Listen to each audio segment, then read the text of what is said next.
prior. Say it again. A prior. A prior. Prior. A prior.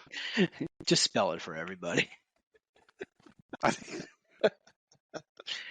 APRIORA raises $2.8 million to build the future of AI, future of interviewing. All right, so we're going to try that again. We're going to do this in English.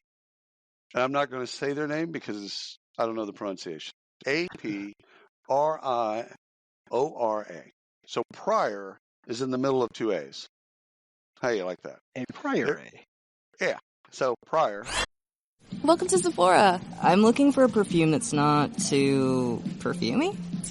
I got you. Serum moisturizer or moisturizer serum. Let's get into layering. My concealer is making me look worse. Sounds like the wrong shade.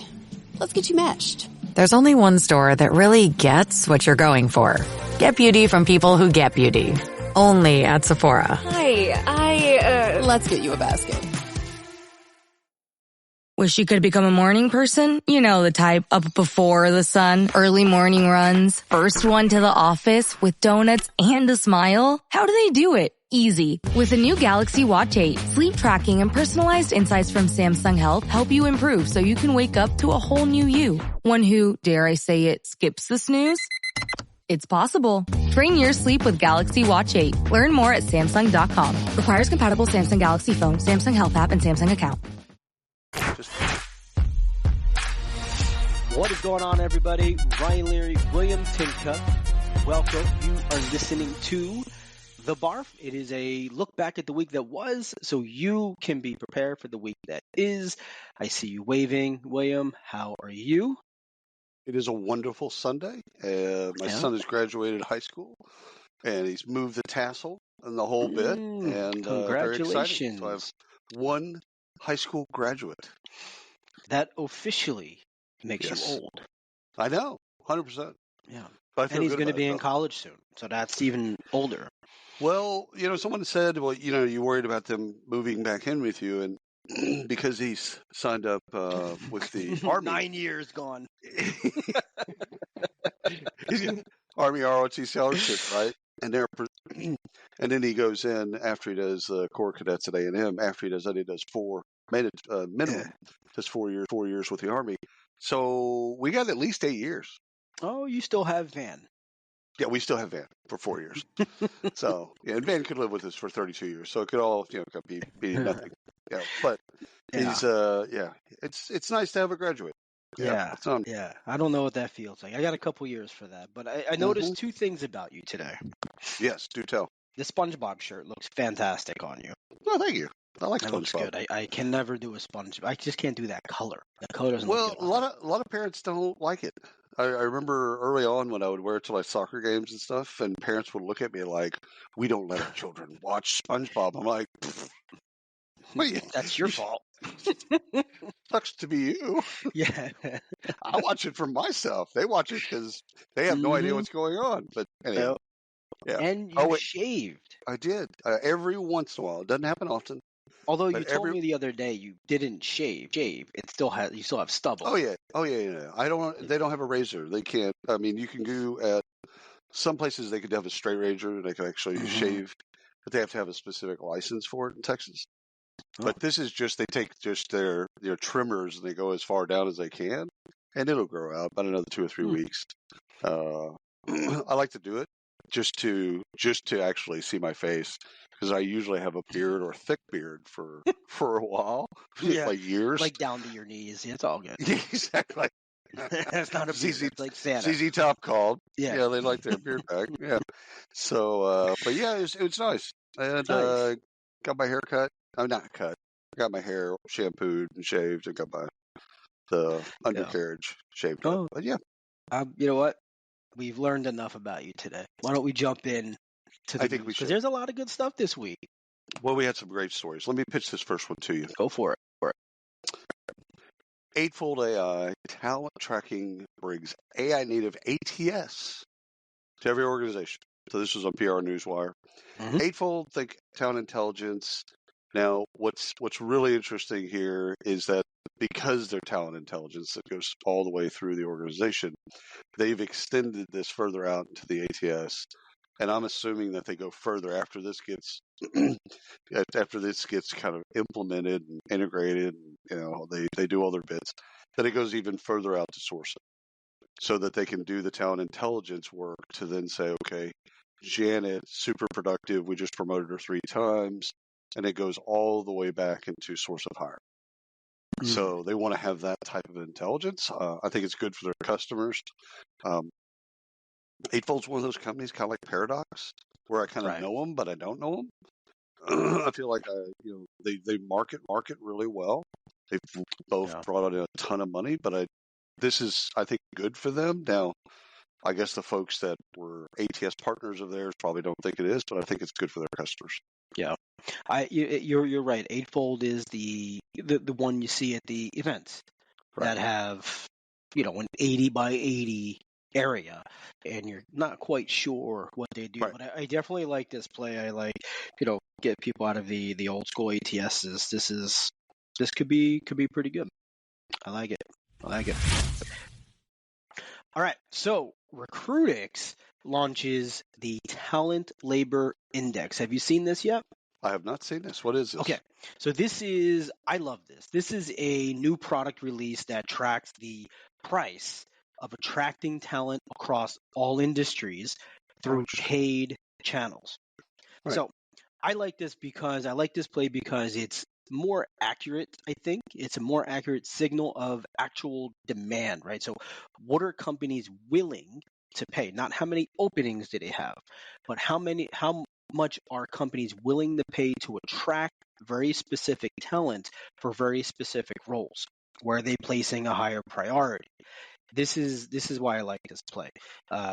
So curious to get your thoughts on this. I know you've spent some time in that space. But I like it. I think this is a win, and I'm curious to see where companies are using this. I like it for all the reasons that you're stating, and it, if anything, can give you a better idea as a hiring manager, recruiter, or even HR as to what is the cost of recruiting. So for that particular position, if you can get some insight, any insight would be great, but just insight into the budget, to like the actual budget, because I don't think we know. So I love stuff like this. Anything that give you an idea, like, okay, you're going to spend $25,000 to acquire enough candidates for you to go through to get to the person that you want. You're going to have to spend $25,000 or whatever the bid is. Specific to that role. Specific to that role. Yeah. I love that. Yeah, cool. Yeah, absolutely. All right. Ryan, let me pitch this one to you. Workvivo was acquired by Zoom about a year ago, was named the preferred migration partner for Workplace from Meta. And this is on workvivo.com's website. They have a whole thing about Workplace. I think it's a smart play. So the why for me is I think it's a smart play for Meta. This is just one of those things in life. If you're not exceptional at something, find someone who is. Good news for our friends at Workvivo. Yeah. Because now they deal with a lot of large brands already through their own, then through Zoom, and now through Facebook. And we had Giddy, their CMO from Workvivo, on a podcast just a couple of weeks ago, which was a great podcast, and we had no idea any of this was going on. He kept it a secret. We need to talk to him about that. Yeah, a little bit. This had to have been in the works when we talked to him. I was like, dude, you could drop this news on us? Like, we could have held it. The trust factor just went down a little bit, Giddy. Good for all involved. Workvivo, Zoom, and Meta. I think it's good for Meta to prune. Yeah. Good for companies like that to prune things that they're not exceptional at.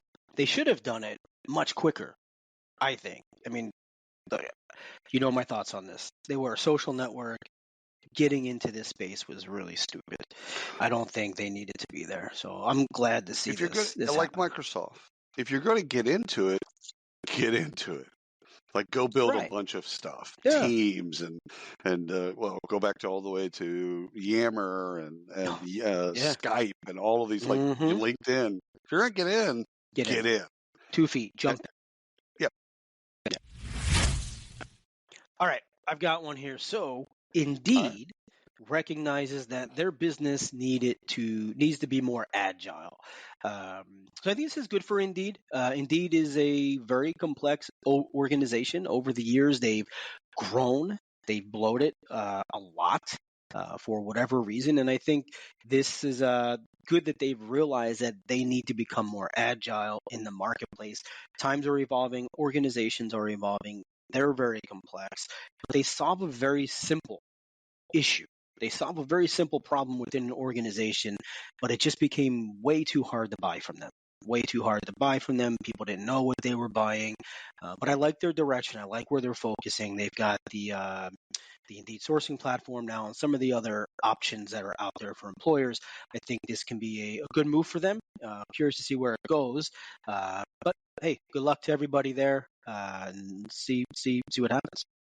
Yeah, I think this is just one of those things as you build and build and build and build and build. I mean, Indeed isn't a 3-year-old company. They've been around for a long time, and they've just been building and building and building. And, you can wake up one day and be the 100-year-old house and just kind of, hey, we need to make this, it needs to be easier. We need to be able to make decisions faster. So I think I'm in total agreement with you. I think it's a good thing to recognize that and then do something about it. It's never easy. But at the same time, to recognize and do something, a lot of credit has to give into them. Yeah, it's tough to this space itself is tough. Right. When you're doing well and you bring on a lot of people, a lot of talent into the organization, things get a little murky. Things go out fast and furious, but they've always been good at realizing. Put out the good stuff. Put out the product. Try new things. They've been really good at realizing what works and what doesn't work. They're not afraid to fail. They cut stuff off and they move forward. So I think this is another iteration of that. All right, let me pitch this one to you, Ryan. Cornerstone redefines learning and talent management with launch of an AI-powered workforce agility platform, Cornerstone Galaxy. That's on cornerstoneondemand.com. You can go find out all about Galaxy. And you and I have been briefed on this. So basically, it's workforce agility and readiness meets skilling, reskilling, and upskilling. So think of like training 3.0, 4.0, 5.0, whatever you want to do. And it's like, again, we talk about upskilling like as if it just comes out of the thin air. They've actually now, because they came up through the learning business, the e-learning business and learning business, they're actually coming at this head on and saying, okay, we can talk about skilling or skills-based hiring or skills-based promoting or whatever. But, at one point, something's actually got to help that. Both what do we have? What do we need? How do we get people to a certain place? So I like it. I like the move. I think it's great stuff. You and I are going to be at Cornerstone Connect Live in Orlando in June. So if anybody listening is in the Orlando area or going to be at that particular show, come and hang out with us because we'll be podcasting from there. So love what they've announced. It's a big announcement. It's a big move. And we'll be at their show. And so come see us. We will be there, and it's going to be hot in Orlando. Not a fan of heat. So I will be on the inside while you're at the pool tanning. 100%. All right.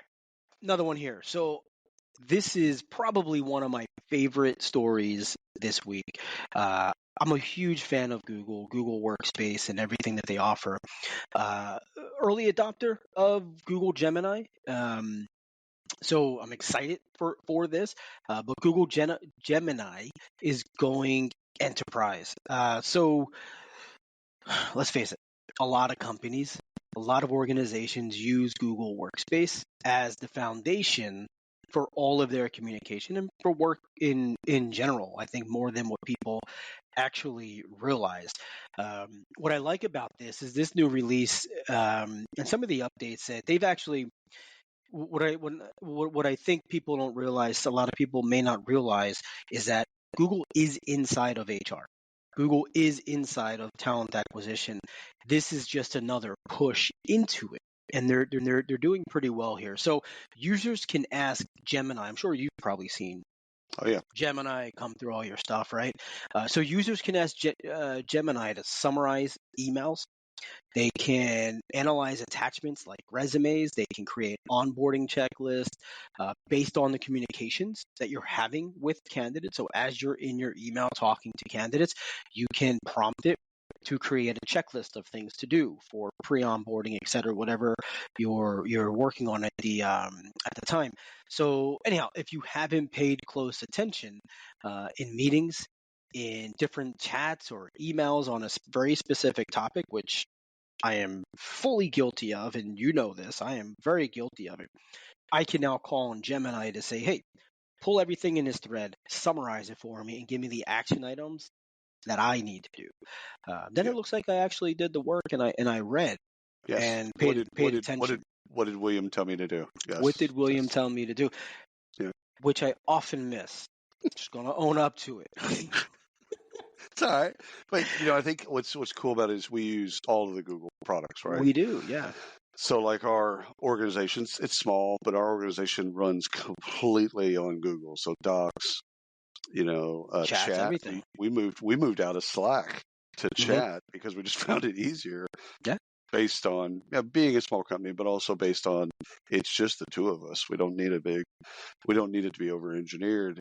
And so Gemini actually will help us because of that, because we're kind of centered on one. Yeah. I think this is the same is true for Microsoft.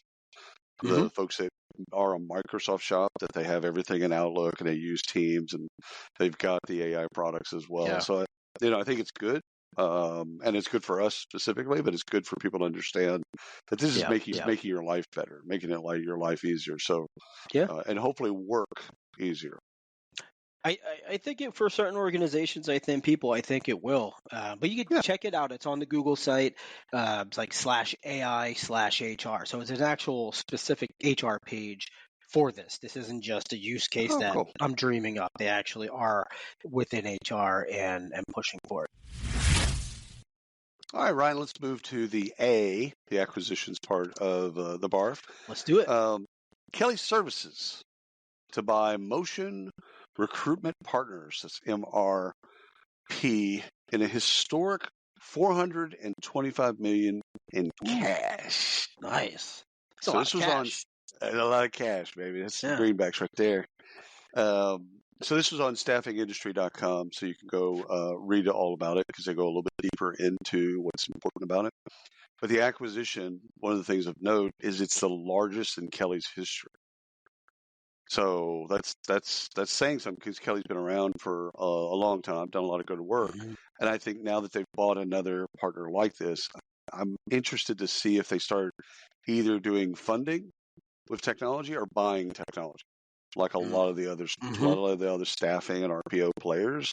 Right. They kind of have different strategies of how they kind of deal with tech. But just the fact that they bought, again, in cash, $425 million in cash. That's a big acquisition. So good for the folks at MRP. Congratulations for growing your company to a place where it was worth $425 million, and good for Kelly. Yeah. What I haven't told you is that I am a majority shareholder. So this will be my last episode. All right. Ronstead Digital acquires Torque, which is an AI-powered digital talent marketplace. I'm not sure what people are going to think about this. I love it. I think this is a great opportunity, and I believe that we're going to see more of this over the coming year and years. Marketplaces are not easy to build, but when they are built properly, companies like Ronstead, Allegis, and pick any RPO that's out there, hell, even corporates, they benefit from them, right? And so Ronstead Digital, because they focus on digital talent, this makes sense, right? They have a marketplace, and I think Torque has 25,000 or so people in this community, which isn't just your basic talent pool, right? Throw them into a folder, and this is a real community, right? And so I think Ronstead wins here. I think obviously their clients win, but I also think their recruiters win. As this continues to grow, they have a foundation to continue to grow Torque and grow the marketplace. I think their recruiters are going to benefit immensely from this, as they have just a another massive pool of engaged talent to work with. So my only question, first of all, I think it's a great acquisition, just for all the reasons you've said. It wasn't clear at any point when I was reading about it on whether or not they would keep Torque open or if they're going to close it. And I would assume they keep it open. Well, see, I assume the opposite. I assume they close it so that it's just their talent. And it just becomes talent for their customers, which would be better for their customers. But then how do you grow that? So yeah, I don't know. The details to be sussed out, and we'll kind of track it to kind of see what's going on. But whether or not they keep it open or close, it's still a great acquisition for their customers. I think if they close it, it stifles it, and they don't do much more than where they're at. Otherwise, they would have built this on their own. So I think it remains open, or it should remain open. Let it be public. Who cares, right? Or maybe they just have access to it, but they keep Torque open and continue to grow it and operate it and grow it that way. When your investors, customers, and workers demand more from your business, make it happen with SAP. The AI-powered capabilities of SAP can help you streamline costs, connect with new suppliers, and manage payroll, even when your business is being pulled in different directions. To deliver a quality product at a fair price, while paying your people what they're worth too, so your business can stay unfazed. Learn more at sap.com/uncertainty.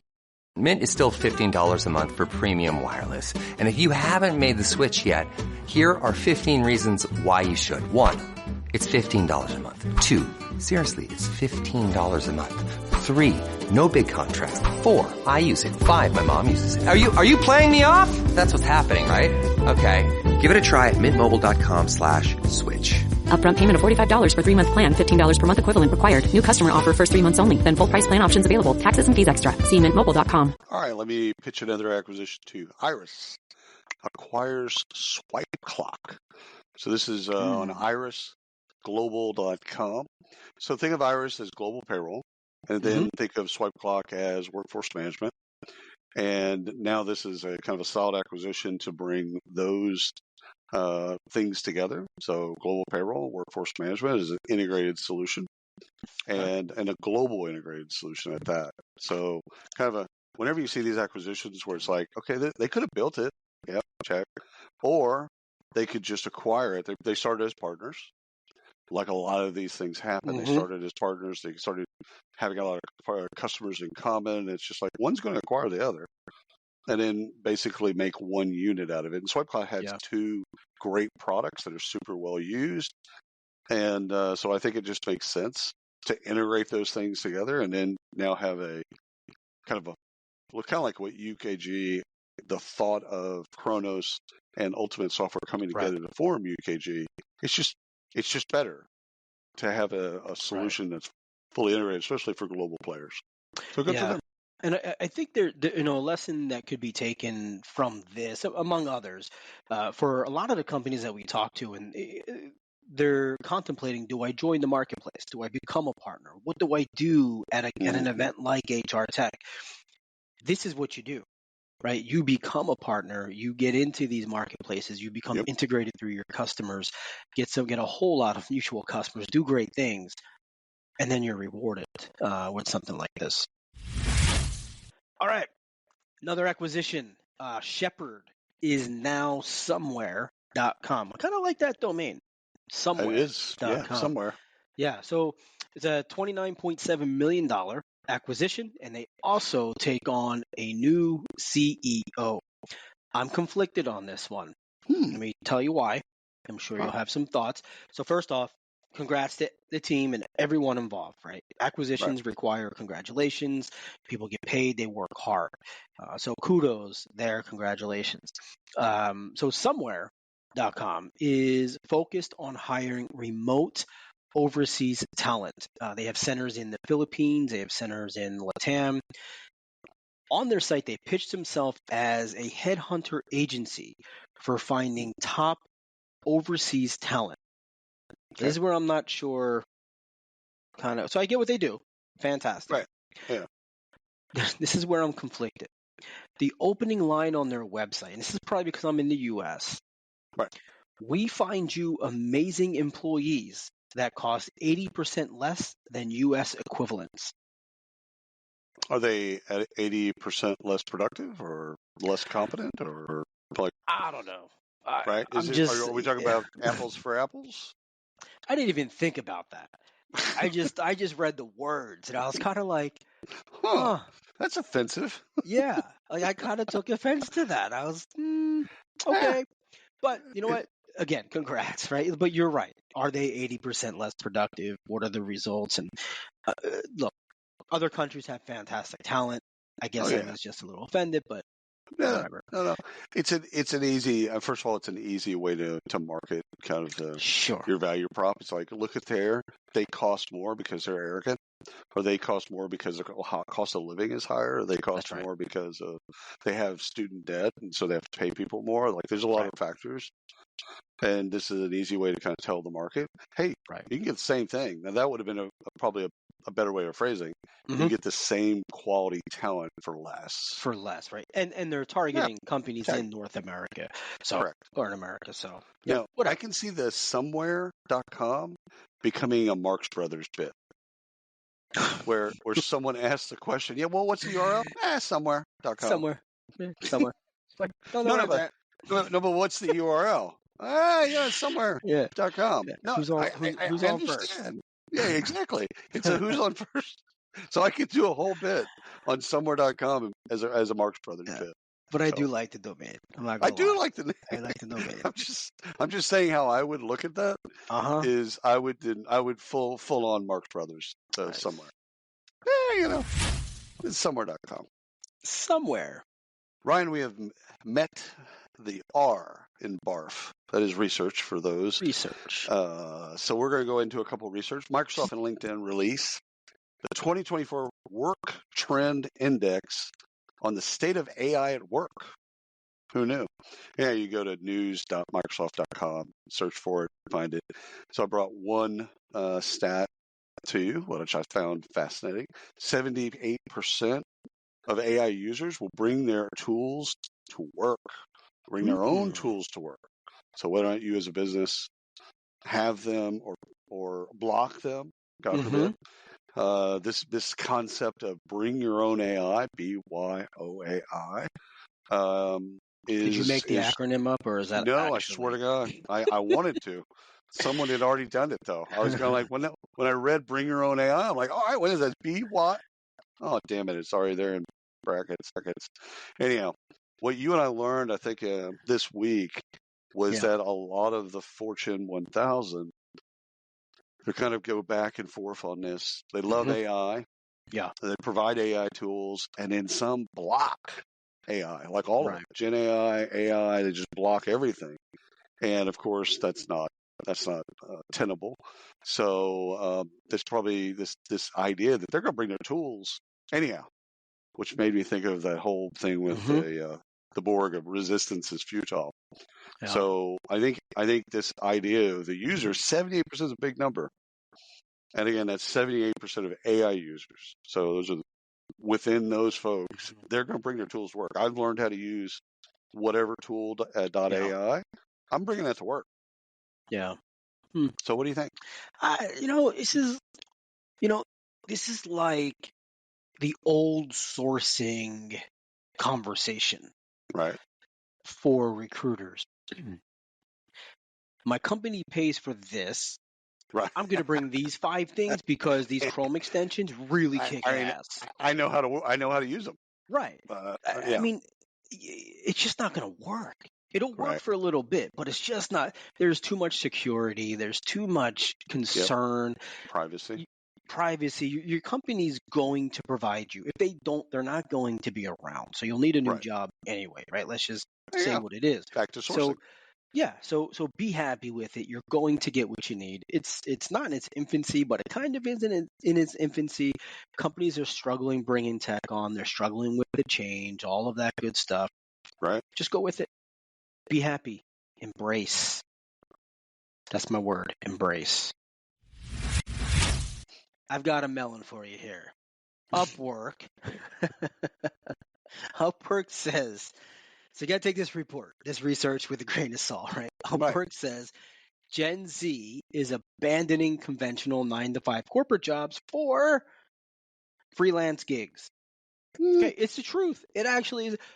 But Upwork is doing this. Isn't that in their best interest? It's in their best interest, yes. So take it with a grain of salt. However, Fair.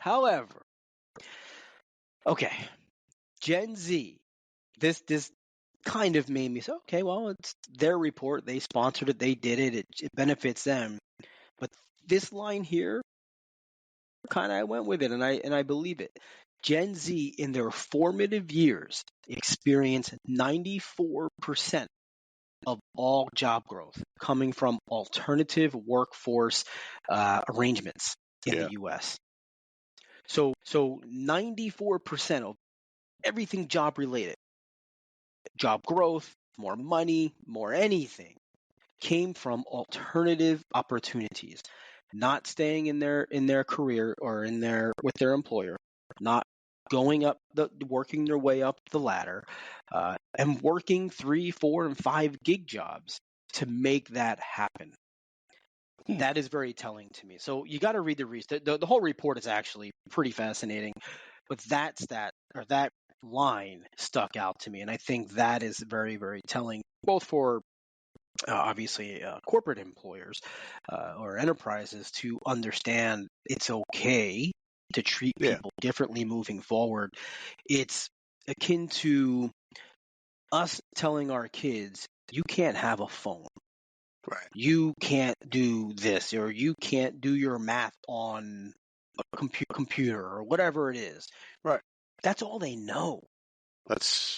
They don't need to do the math on paper anymore. We think it's good for them. Yeah. They think it's old and useless, and it probably is. Now, I'll debate that and say it's not, but that's how they're teaching today, because that's what today is, and this is the same thing.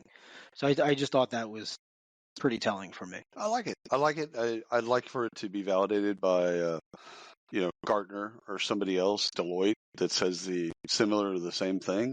When something's already in your self-interest, when a vendor puts something together and it's in their self-interest, it makes me think, okay, yeah, well, of course you're going to say that, and of course the audience is going to say that because you want them to say that. But I'll look at the report. I haven't read that one, so I'll look at that report this week. All right, Ryan, let me give you one. Here's research, Zeti's HR Interactions Report, which I have not seen before. Nearly 1,000 American respondents were surveyed to investigate what triggers employees to seek HR's assistance, discover areas where HR's advice is most valuable, and assess the resulting experience. That's at Zeti.com, and you can go find the HR Interactions Report and all the data and all that stuff. So a couple things, 62% respondents would disclose being a victim of sexual harassment. First of all, there's a happy and sad to that, right? Yeah. That's a good number in terms of 62. 40-something won't. That's right. That's the part. There's the darkness, right? So it's like 38% won't or would not. 42% wouldn't report witnessing the sexual harassment of a colleague. That's soul crushing. And 43% would report witnessing discrimination. Again, soul crushing. So those two numbers in and of themselves, those should be in the 80s, 90s. So, you're always going to have some that won't. Sure. But those numbers should be high. But it's a cool study because it's basically looking at how employees view HR.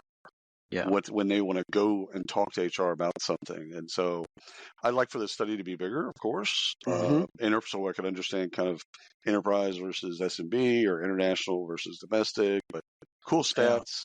Go look. Like I said, it's at Zeti, Zety.com. These reports are interesting when we talk about employees hesitant to go to HR. I know.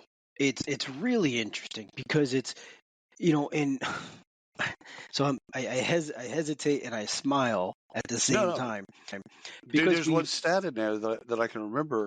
18% of the employees would go to HR for mentorship, to find mentorship. Yeah. It's like That's a low. That's very low. Yeah, well, really low number.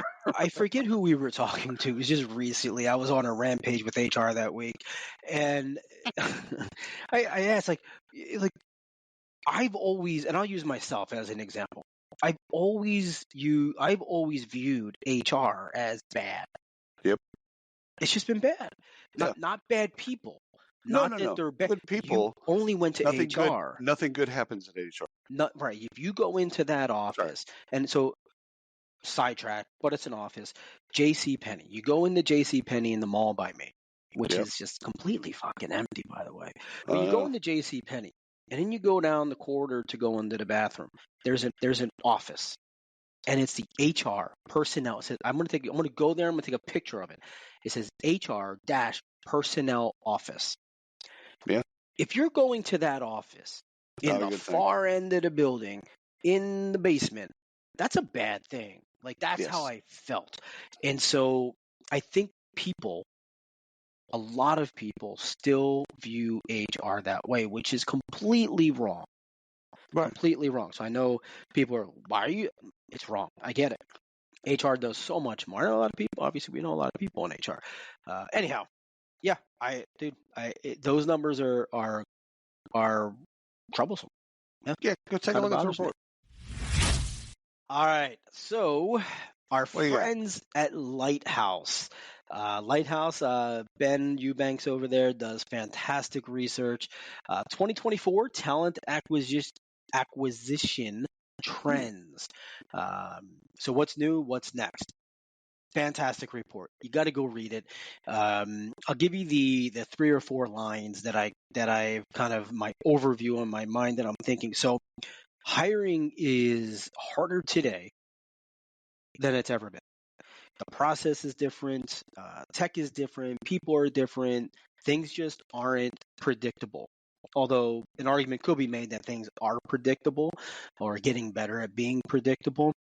The people, and this is kind of where I drew it back from reading through the report, the hiring managers doing the hiring today are often of an older age. They are looking for a different motivation and a different work ethic for the new hires that they're bringing on, right? For all the talent that's readily available in the market. That's what I took from this. So it's really a good report. It covers which is bias, right? Which it is, sure, yeah. Okay. And I can see it how it could be difficult. Like you've worked this way for 40 years, and now you've got somebody coming in that has a different, kind of the what is it, the Upwork report, right? Like it's if 94% of the Gen Z market only saw job growth through alternative working opportunities, the motivations are different. Who you're hiring is going to be different, and that clashes with the people in the current role of hiring. So the report covers a bunch of stuff. AI usage, goes through measurement, the impact of AI, something that I tend to gravitate towards, the value in relationships, which I really love that part. So go ahead and check it out. That's over at Lighthouse Research. Yeah, I concur. Great research, but also great research analyst firm. Yeah. So I'll take a look at it myself. Good job. All right, Ryan, let me give you one from research. New SHRM research highlights urgent need for workplace civility, with U.S. workers facing millions of acts of incivility per day, drawn from a SHRM's Civility Index. So they have a civility index. You go to shrm.org and find out all about that. But this is the thing that I wanted to bring to your attention. U.S. workers will experience or witness, so it's two things, experience or witness, over 24 billion acts or instances of incivility at work in total for 2024. Huh. 24 billion. Billion with a B. Acts or instances of incivility at work in total for 2024. Did it say what they were? Like an example? It did not. It did. I mean, I'm sure it does as you dig into it. I'm sure it does because it gives you the methodology. So I'm sure it does. Gives you examples. I need to understand, just because of my personality, I need to understand the guardrails and definitions of civility and incivility. Yeah. And so for me, it's a personal thing that I need to kind of take on, kind of like that bring your own AI to work thing. I need to actually think about this and go, okay, what is civility? What is incivility, and who defines what, and who makes those definitions? But 24 billion, no matter what. It's a lot. 24 billion is a big number. I don't care how you got there. Yeah, it justifies people's feelings on why HR is mean, because they're dealing with stupid shit. Again, yeah, you're right. Mm-hmm. And it could be microaggressions. It could be people cursing. It could be people having bad breath. Like, I don't know what the guardrails are, but whatever the guardrails are, it's too much. That's a big damn number. I think they need to hone those guardrails in. Yeah. Because now, of course, I bring it right to me because I'm a psychopath. I'm trying to think of like where have the acts of civility or incivility? What have I perpetrated on people? 3 months ago, I had hair on my head. It's all the incivility. I just dole it out, man. Just making it rain with incivility. Nice. All right, I've got one more. This is, I had to go back to Big Blue. I've got one more study here. This is an IBM study. 6 hard truths CEOs must face. I thought you'd find this interesting. So we've had a number of conversations over the past couple of weeks specific to culture, AI, but more importantly, how to drive adoption and the change that has to occur when all of this is happening. The study's pretty wild. They interviewed more than 3,000 CEOs, and that was from December of 23 just through this April of 24. So 3,000 CEOs globally. So you have to read it to really go into the 6 things, but I'll read them off first real quick to see if it sparks any thoughts in your head. So your team isn't as strong as you think, and each one of these have a full research underneath. Right. So your team isn't as strong as you think. The customer isn't always right. Sentimentality is a weakness when expertise is in short supply. Sparring partners make the best leaders. People hate progress. And tech shortcuts are a dead end. So that's the shiny new tool syndrome. All 6 of these, they resonate with me. I like all of them. Yeah. I like all of them. The last one's a little self-serving because of IBM being a consulting company and being, helping people with tech too. Mm-hmm. So I think that, but other than that, I think these are all good. And, I think these CEOs already have these on their radar. Absolutely. Right? It's just how do you fix that? So take number 1. Your team isn't as strong as you think. Yeah. Okay, well, now what do you do? Like, how do you action that? Okay. Well, there were, so the number behind, I might be off because I don't have this in front of me, 43% or something like that, said that they were might have been a little bit lower. They were going to hire more people because of AI to run and manage the tech. Yeah. And get rid of those that are no longer needed. So the tech will replace functions of the job. And it was like 35%, I think, they found of those people that they would potentially have to let go, they need upskilling. Right. So they're not necessarily going to let them go. They're going to work on upskilling them, but that's 35% of the workforce in the organization. That's a lot of people. That's a lot. That's a big in the organization, right? So they're investing a lot in that sector while bringing in the new people who already have the skills to run and prompt and do all that other stuff that's needed as they continue to, down on number 6 there, bring tech in. Right. Yeah. It's a really interesting report. I think you'll enjoy it. All right, we are moving on to funding. And you got a lot of funding, as you always do. So, this was a big week. So it's not just that I could find them under rocks and stuff like that. It's just there was a lot of money spent this week. Yeah. So anthropos, it's a Greek word for human, in case you're curious. raised 2.7 to help. What now? I said I wasn't. Okay, well, but now you are. But now you are. See, I'm super curious. I get more educated by listening to you. Oh, that's scary. My All right, education is good. So 2.7 to help companies build the workforce of the future using AI. So this is on finance.yahoo.com. Go and read more about them and why the raise is. But basically, the platform allows employees to upskill themselves via AI while helping companies map out and verify critical employee skills. So I really like this kind of approach.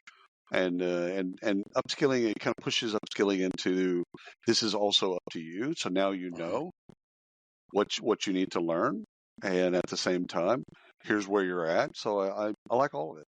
I think it's great name, and good for them for getting 2 point in a very difficult fundraising market. Good for them to get almost $3 million in funding. Yeah, well, and they're in a good space. 35% of that workforce. That's right. We'll need it. All right, Ryan, let me give you another one. Artisan AI, which I believe they just shortened to Artisan, by the way, closes $7.3 million seed round to build AI employees for the enterprise.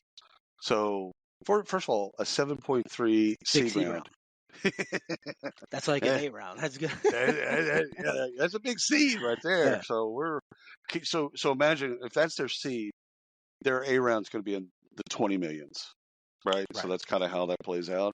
The larger the seed, like they're not going to have an A round at 4 million. It just won't make sense. Anyhow, so what's fascinating is I found this on bmmagazine.co.uk. But if you put in Artisan AI and funding, you can find a bunch of different places. That's just where I found it. So Artisan is replacing. So I think you'll like this bit. Artisan is replacing and automating the entire go-to-market sales stack, starting with sales.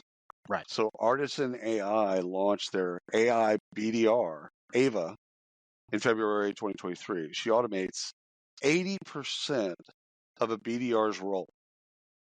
Yeah. My take on that, first of all, just reading that, I can see some people reading that or hearing that and going, oh, wait a minute, I'm a BDR. Oh, okay, got it.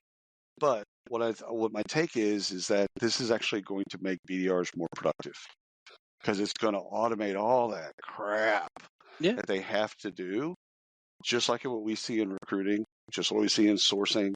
It's just going to take all that stuff. Ava, thank God, Ava is going to take all that crap, and then they can then focus on the stuff, the human. They can focus on the stuff that's going to make them more productive. So, what's your take on Artisan? I love this. I love the idea of digital employees. I do. I don't know why.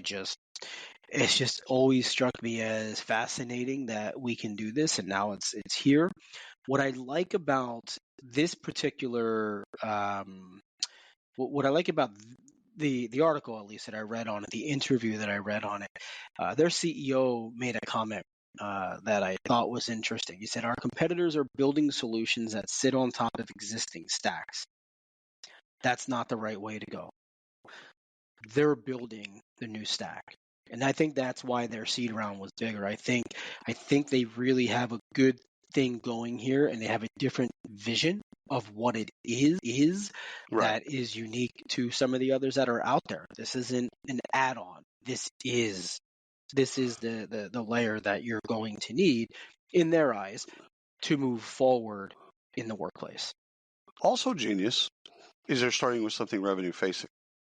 So if you're gonna make this, okay, yeah, you could do something efficiency and make ops or something, even HR or recruiting. You could make something that's more of a cost center, more efficient, which is great because it'll be more cost effective. So it hits the bottom line, just hits it in a different way. These folks, Ava, I like calling it Ava because I actually like the name Ava. Ava's revenue facing. The fact that you're addressing the AI by name and you're comfortable with it means this is a good idea. People are if comfortable. we would have had a baby girl, her name would have been Ava. I love the name. I'm down. I love Ava. So go have another one. But plans closed.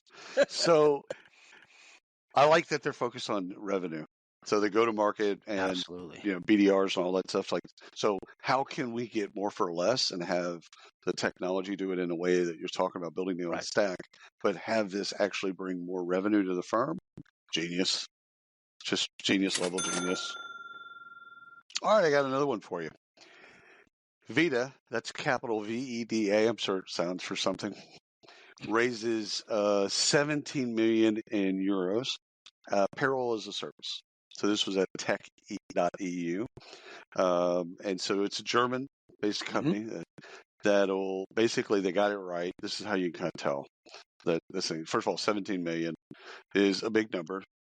It's a German company, Payroll as a service company, but the funding will be used to expand into the rest of Europe and the UK.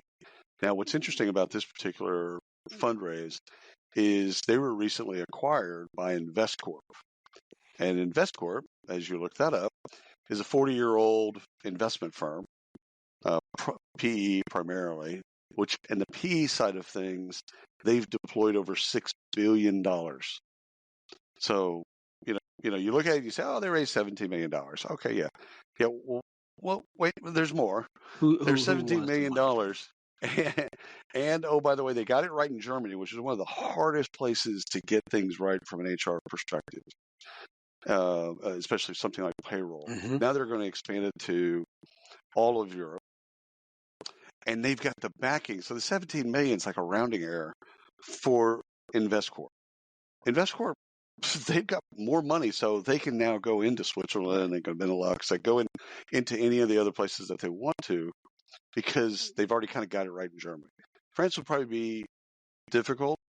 That'd probably be one that they'll be last on, or at least as they listed them off, it'll be one of the last ones they kind of tackle. But, they listed Switzerland, they listed, a lot of companies by name, the UK. So, like, $17 million isn't always just $17 million. That's why sometimes it's good to look at the story behind the story. This isn't a company that just has $17 million. At any given point, they need more money. More money is not going to be a problem. That's not going to be a problem. Mexico City-based Worky. WRKY, a provider of HR and payroll services solutions for Mexican companies. So Mexico City-based for Mexican companies. Shocking, not shocking. Payroll train today. I know, right? Has closed $6 million as a Series A. Not bad. Good Series A for them. But what I love is Mexico built something for Mexican companies. I love seeing this type of stuff. So I found this on techtaffy.com. So you can go and look at Worky and see more of the press release, etc. Now, in the press release, some of the things you see. The funding was led by a Brazilian fund, Atlantico, in participation with ADP Ventures. And when I read that, I'm like, we need to track ADP Ventures more close. You and I need to actually find out what they're doing. But I do like country-specific payroll companies. I like, so if we were in Chile, I like a Chilean payroll company. Feels like it would run more smoothly. It just seems like they know more about that particular area. Now, I could be off by that, but that's kind of what I would think. But I thought it was interesting that it was funded by companies outside of Mexico. Right. There's plenty of money in Mexico. So, like, it's really interesting that these outside funds actually made this happen. But anyhow, go ahead and take a look at Worky. And their $6 million Series A. Good luck to them, and congratulations. Aprio. Say it again. Aprio. Just spell it for everybody. APRIORA raises $2.8 million to build the future of AI, future of interviewing. All right, so we're going to try that again. We're going to do this in English. And I'm not going to say their name because I don't know the pronunciation. APRIORA. So prior is in the middle of two A's. How do you like that? A prior A. Yeah. So prior, just think prior. and throw an A on each side. God, you got it. Build the future of AI interviewing. So what's really interesting, this is on their website, so you can go to the prior with A's on both sides, .ai, and then you can read more about it. So the thing is the value prop is this. Hire the best candidates faster. And then you start scrolling through the site, and it's already integrated into workflows and other tech. So you don't have to change. And everything happens really, because it's AI, it looks like everything happens really fast. And in particular, I could see candidates really liking this approach, or they don't have to interact with people and do this bit. Like, they can just do it on their phone. And AI is driving all that stuff, so the speed's really fast, and they're being followed up with. So I can see this being successful. So prior A's on each side, right? Brian, what do you think about all this? I'm not sure that I disagree with this. I'm bought into AI running some, if not all, of this process. After seeing tools like Higher Logic and some of the others that are out there, this is where I get a lot of hate. I just don't know a recruiter that can turn notes out or recommendations out as well as AI. Why are we fighting this? Why aren't we just embracing the technology and admitting, you're not even admitting you're not as good. It's just not necessary. Right. Oh, fuck it. You're not as good. Like, honestly, you're not.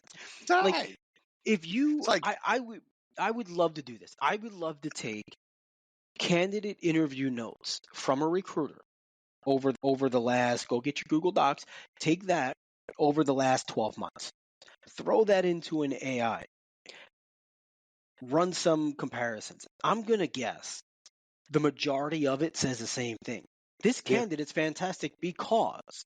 Yeah. Yeah. It's going to be the same thing.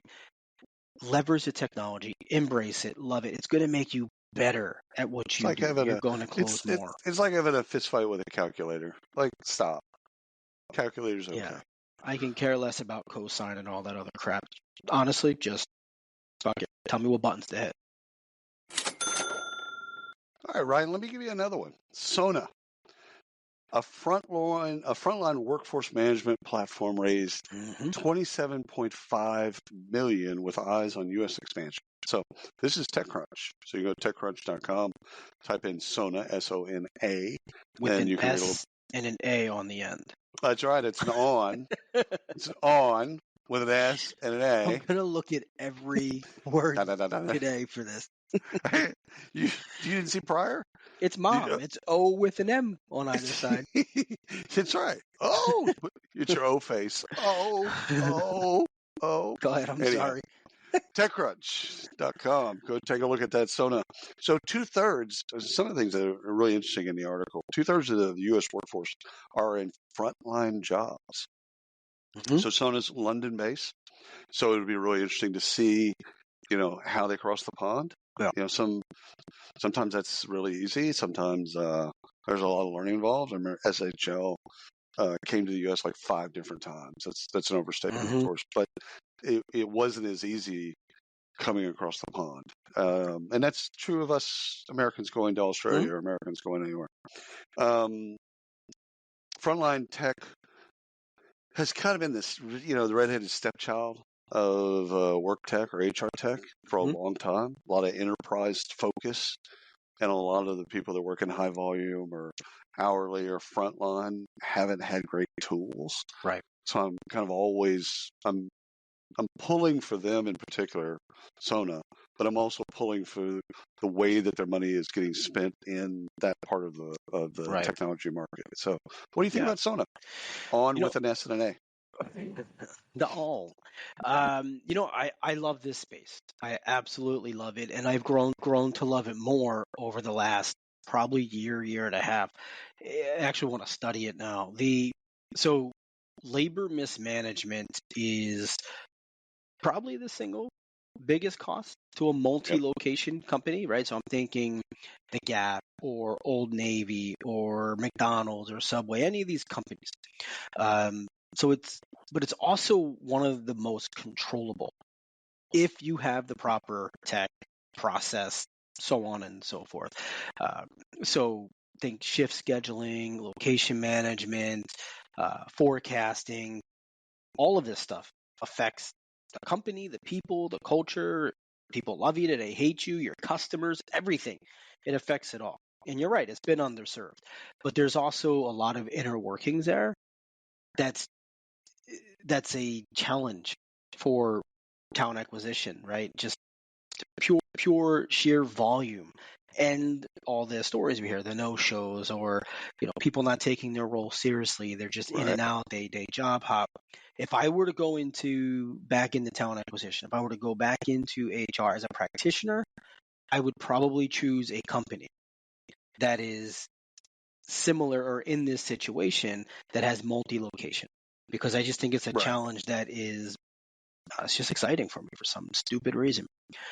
Anyhow, I love it. I think it's so you're a buyer. You're a buyer of on with S and A. Yeah, I'm a buyer of the story, and if I ever get a job in a multi-location company, I'll bring them in for a demo. Don't get a job. Don't ever get a job. Don't ever change. Right. Never change. So, Ryan, this is the last funding we have for this particular week. Sesame. So same with an SE on the front of it. It closes new investment round of 23 million euros to continue its investment in AI and accelerate international expansion. I thought you meant Sesame Street. So see, it's close. You've had my attention at Sesame. Same with SE on the front. But this is actually, you can go look it up on sesamehr.com, and they've got the whole thing. Now, they're Valencia base, which is Spain, for those that need to know that. It's an all-in-one HR department solution. It'll expand to LATAM in a big way. Now, of course, I wonder if they're bringing the conquistadors with them. Just kidding. Too soon? A little too soon for that. Anyhow, I do like, again, Spanish software company basically build something that works in Spain. Check. Got it. Now they're going to go to other Spanish-speaking places, and roll out, and they'll personalize as they need to in those different countries. And but that's what this round is for: is some innovation, some product stuff. But really, it's about going and localizing the solution to the different countries in Central and South America. Right. Yeah. This is a typical the typical conversation of HR and payroll is run differently in different companies or different countries. Sorry, and in a lot of countries, they're using a lot of different softwares to run those very same. Did you say softwares, plural? I did. This is my final take. It's a text. This is my final take, and now you're going to call me out on this. I said Deers the other day. And I was like, yeah, that was wrong. It's all the softwares. Okay. You said softwares. My brain won't let that shit go. Like when it hears it, it's like, say softwares? Is it horse or horses? Mice, Or mouses, is it horses? Dice. I have 12 dices. What? I think that's it. I think that's it too. We're done. Barfed. We did it. We did. Yay. Thank you all for listening and watching and listening. If you're still watching or listening, subscribe and like us everywhere. Sorry, it's one of these days. We do have some travel coming up. We are going to be where are we going to be? We're going to be Cornerstone in Orlando.